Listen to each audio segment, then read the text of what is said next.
Zach Zoo and the Hectic House by Justin Smith and Clare Elsom.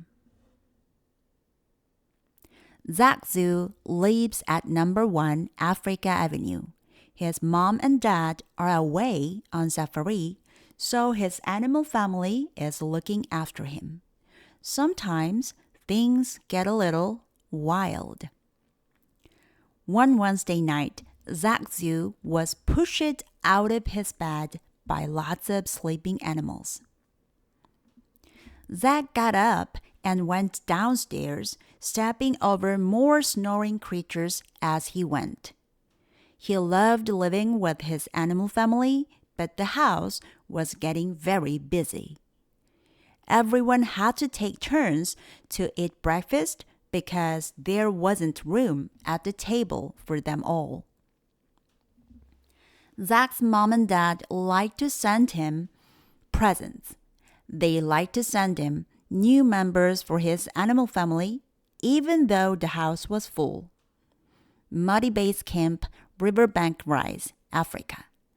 Dear Zach, here is a rare spectacled frog. He is very shy. He likes the damp. Love, Mom and Dad.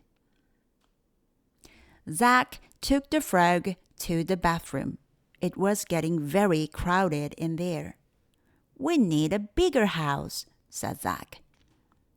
That night, the sock drawer was too crowded for Pam. She decided to go next door to the house where Mr. and Mrs. Nesbitt lived. She hoped the Nesbitts had a big bed with plenty of room in it for a friendly python. The Nesbitts' bed looked very comfortable. Pam slithered onto it and went to sleep. In the middle of the night, Mr. Nesbitt felt a tickle on his toes. He switched on the lamp and let out a scream. "Roar!" said Pam politely, but Mr. Nesbitt got a terrible fright. Mr. Nesbitt called Zach and asked him to pick up his python. I am so sorry, said Zach. We need a bigger house. The problem was getting urgent.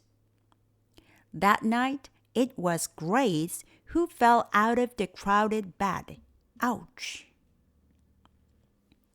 Grace decided that she would go next door too. Pam had told her about the big bed, which had plenty of room in it for a gorgeous gorilla. Grace climbed into the Nesbitt's bed, stretched out, and fell asleep. In the middle of the night, Mr. Nesbitt felt a tickle on his nose. He switched on the lamp and got another terrible fright. Arr! Mr. Nesbitt grabbed the phone and called Zach. I am so sorry, Zach said. I will come over right away. After he had taken Grace home, Zach rang his best friend, Mia. I need your help, he said. I need to find a bigger house. Okay, said Mia. But can you wait until the morning? I am sleeping. She went back to sleep. The next day, Zach and Mia went to see the estate agent. How many bedrooms do you need? The estate agent asked. About 30, said Zach. What? Said the estate agent. How big is your family? Quite big, said Zach. There's one python, one iguana, one elephant, one... We sell houses, said the estate agent, not zoos. So Zach had to go back to his old house. That night, Cressida decided to explore next door as well. Half an hour later, Mr. Nesbitt felt something move in his bath. Hello? The shock of finding a crocodile in his bath was too much for Mr. Nesbitt. He fainted. His wife called the ambulance.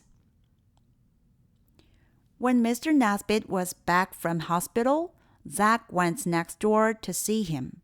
Cressida came too. "How are you feeling, Mr. Nesbit?" called Zach, but nobody replied. "Please let us in," said Zach. "Cressida would like to say sorry." But the Nesbits just passed a note under the door. "Dear Zach, we are going on a very long holiday to a desert island. It's the doctor's orders. Goodbye forever. Best wishes, Mr. and Mrs. Nesbit." The Nesbits' house stayed empty for months. Nobody wanted to live next to a family of wild animals. Then Mia had a brilliant idea. She wrote to ask the Nesbits if Zach's family could stay in their house. They wrote back saying yes.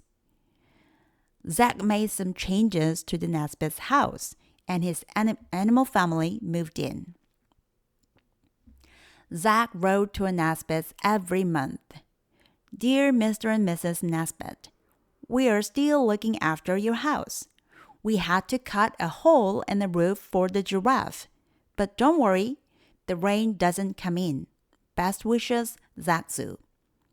But the Nesbits never wrote back.